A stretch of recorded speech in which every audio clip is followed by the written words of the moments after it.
सूर्या कुमार यादवेर कैप्टेंसि बोधहय शेष होते चलल।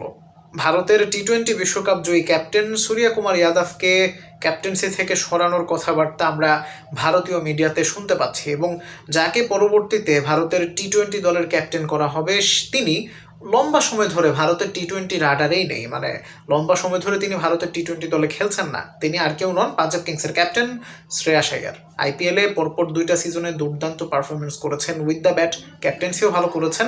সেটার একটা পুরস্কার তিনি হয়তো পাবেন ভারতের জাতীয় দলের টি-20 ফরম্যাটে ক্যাপ্টেন হলে, ঠিক আছে। তবে যদি আপনার হার্দিক পান্ডিয়া, তারপরে হচ্ছে আপনার তিলক বর্মা, তারাও আসলে এই রেসে আছেন ক্যাপ্টেন হওয়ার, যেহেতু তারা প্লেইং 11 অলরেডি থাকেন বা স্কোয়াডে তারা নিয়মিত সদস্য।